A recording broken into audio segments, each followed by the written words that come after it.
You mean I have to rank 3 of the best movies of the 80s from worst to best? Whoa, this is heavy.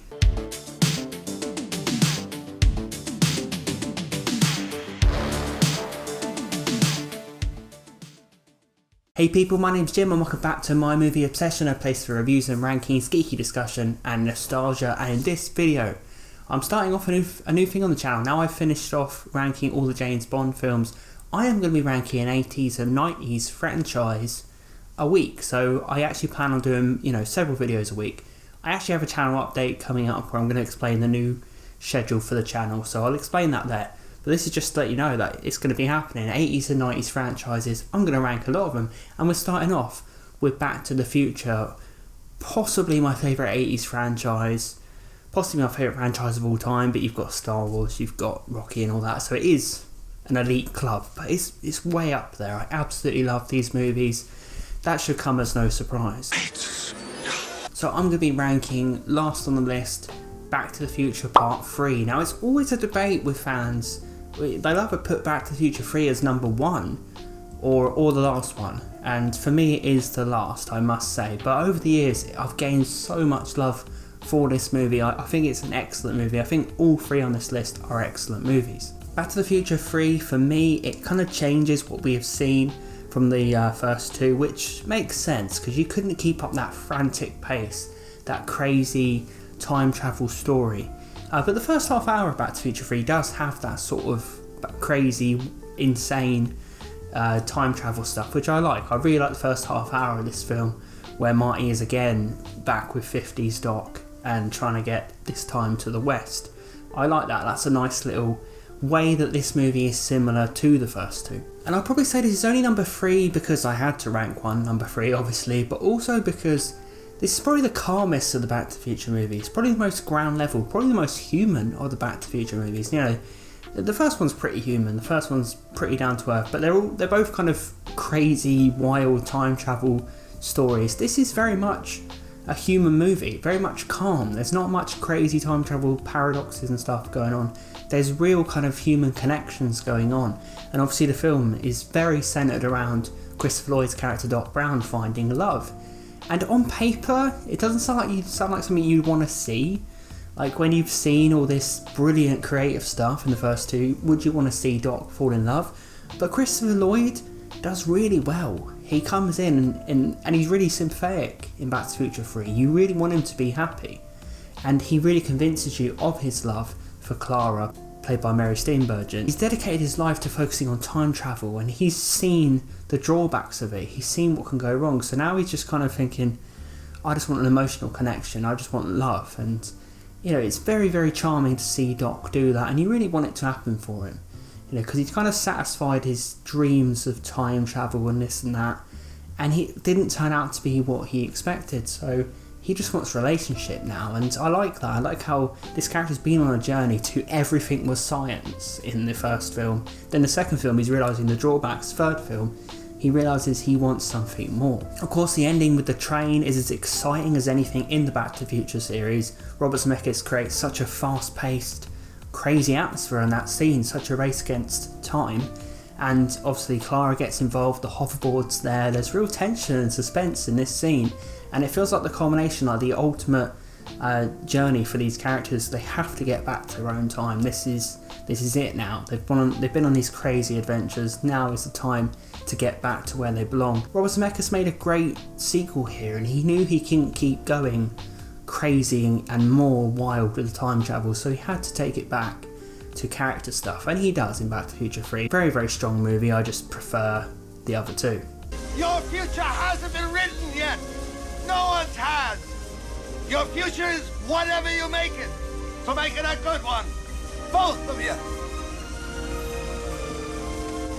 We will, Doc. Stand back. All right, boys, buckle up.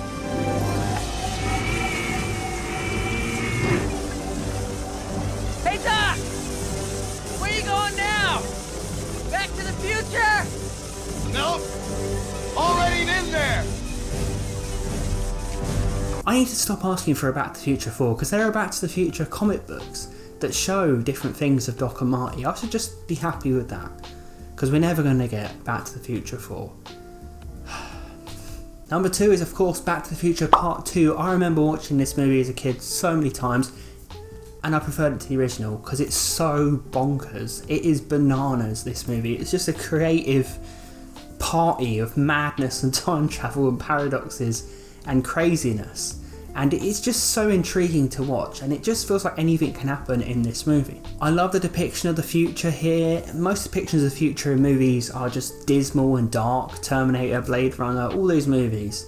This one gives you a vibrant, colourful, pretty positive depiction of the future. Obviously it's 2019, which was last year, and ours doesn't look as colourful as that. Need to start working on it. We don't have hoverboards, we don't have flying cars. I really need to get a hoverboard replica. I'm going to be straight on Amazon after this video. But the future in this is so vibrant, so memorable, so creative, and just a wonderful kind of dream-like scene where they go to the future, like a positive dream, not a nightmare. This is a nice place, and I really like that because we don't get that a lot in movies about the future. I love the story of Biff Tannen changing the 80s into this world that is literally Biff has taken control of the city and everyone in it. You know, and he's so obnoxious. Obviously Tom Wilson with the performance, he is so obnoxious. He has gone from a school bully to a complete and utter megalomaniac, crazy madman. And it's just insane the lengths that Biff has gone to and what he's done to people's lives. He's killed George McFly. He stole Marty McFly's mother and forced her to marry him. I mean, like, he's just, the laws he's broken are insane, but he somehow just, he owns everything around him. He's literally untouchable. I love how the sequel respects the original, embraces it, and goes back to it. It's the only time this has really happened in film history, really, where the characters go back to that original movie and show you that original movie and engage with that original movie. And I really thought they were going to do this with Terminator Genesis. I thought that's what they were hinting at, and they didn't. It was an absolute load of old arse, but I don't know why they didn't. More sequels need to do this. They need to respect what's come before, because a lot of sequels just completely disregard stuff, try and change it completely. But this, even though it's bigger, brighter, more crazy, it has so much respect for Back to the Future. It knows what worked, and it focuses on what worked while still elevating it. This movie has so much memorable imagery. It's ingrained in my mind from growing up. Like Marty McFly in that 80s attire that he gets with the hat and with the jacket that dries itself and the laces that do themselves, and Doc in that yellow jacket and the visor that he has. I remember that imagery so much, so strongly. And you know, they've got the hoverboard, such a vibrant image. I remember the clothes everyone's wearing in the future. I remember so much about this film. I remember the Johnny Be Good scene where Marty McFly saves himself. There's just so much standout imagery in this. It's a really kind of vibrant looking film. I really think that there's so many images that stay with you for a long time, and this was very much a film that informed my love for the 80s shot movies, basically, because it just gave so much jumped off the screen, and you get that in so many 80s movies, and this movie really did it. It's kind of got a comic book look to it in a way. You can imagine a lot of this in like colourful comic book panels. You know, it never wastes a frame, this movie. It's so intriguing to look at. It doesn't have all of the heart of the first movie, but it still has a lot of it. It knows what works. It's the relationships between Doc and Marty. It still has George McFly in there in some capacity. It still has Lorraine in there, still has Biff in there. It knows what works, but it does try and just take things bigger and make things more crazy and give Doc and Marty an insane situation. And that's what you love seeing Doc and Marty do. You love seeing them against the clock and under pressure. You love seeing the performances in their reaction to situations just being out of control. I absolutely adore Back to the Future 2. First, let me assure you that I'm alive and well. I've been living happily these past 8 months in the year 1885. The lightning bolt... 1885! September 1885! Wait, Ken! Wait a minute! What's this all about? He's alive! The Doc's alive! He's in the Old West, but he's alive! Yeah, but Ken, you all right? You need any help? There's only one man who can help me. And number 1, of course, Back to the Future. Of course. This is literally, I would go as far as to say, classic cinema. I think the greatest thing about Back to the Future, the first movie, is that relationship between Doc Brown and Marty McFly, Christopher Lloyd and Michael J. Fox. They literally got lightning in a bottle with those two characters. There is such a genuine and earnest friendship going on there. And on paper it just doesn't sound like that would be something intriguing, like a teenage boy hanging out with this kind of mid-50s crazy scientist. But it works so well. And the affection between them, the back and forth between them, the jokes between them, the dialogue between them, you know, the little gestures here and there where you can see these men really care about each other. I'd always call Marty and Doc a brother relationship, you know, brothers. I wouldn't even call it father and son, I'd say they're both on the same level. You know, Marty listens to Doc, but Doc doesn't kind of lord himself over Marty, and I think that's what works. I really like the way this movie has such a build-up. I love the first half an hour of the film where Marty goes to visit Doc, he's not there, Doc phones him up and tells him what he's doing at the mall with, you know, what he's planning to do to come and meet him. Doesn't tell him all his plans, but he says he's planning to do something. I love that whole build-up, you know, of introducing these characters. It gives it such a crystallisation of memorable moments in cinema. You know, you are drawn in. You know something's going on. This crazy doctor, this cool teenager, you know, he's told him to meet him here. What is going to happen? There's so much kind of intrigue built up, and then you get this incredible scene, obviously, of the DeLorean going back in time, Marty's reaction to it. Everything seems so cinema, like cinema moments, magical moments on screen, and the performances are wonderful in that scene where Marty sees the DeLorean disappear. He cannot believe it. Doc Brown's celebrating. And it's the conceit of the film. It's the whole film set up, and it's such a grand scene, and they haven't even got anywhere yet. Crispin Glover, he nailed a really unique and really, really engaging comedic nervous energy. I honestly think he created a performance here. It's not just a regular nerdy guy. It's not. There's something else to George McFly, and I can't put my finger on it. There's real charisma that Crispin Glover has. Lou, give me a milk. Chocolate.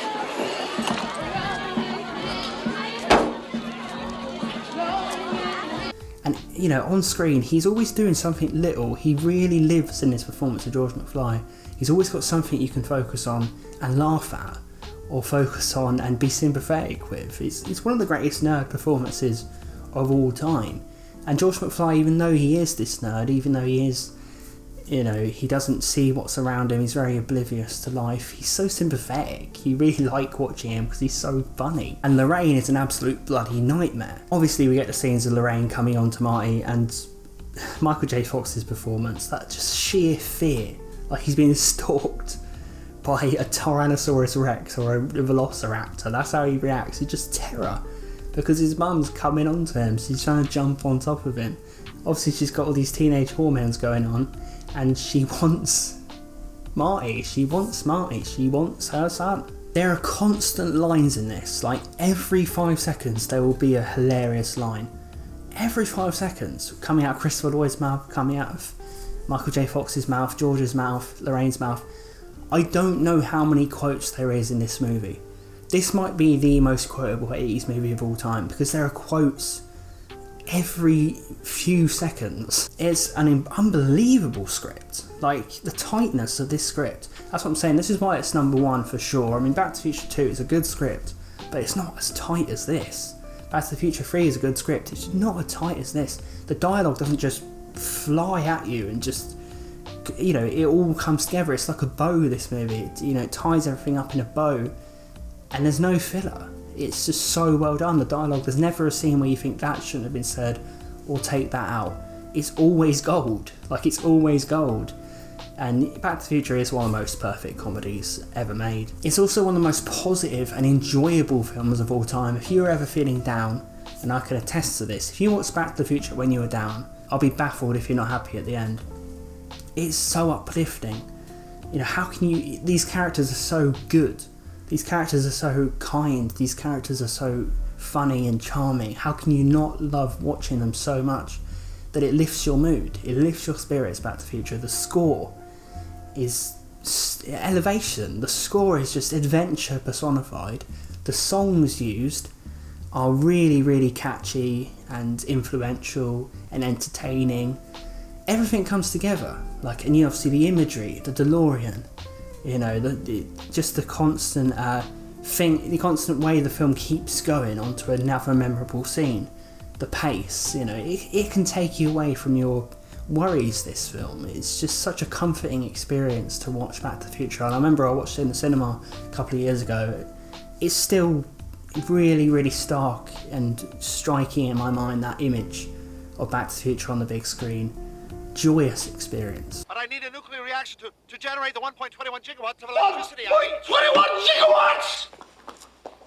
1.21 gigawatts! Great Scott!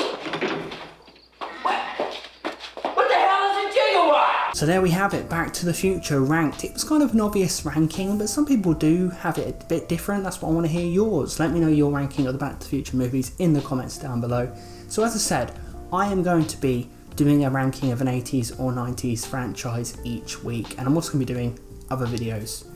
I'm planning to do about 3 videos a week on this channel, 3 videos, but I'm going to go into that. I've got an upcoming channel update coming out soon, so we'll get to that when we get to it.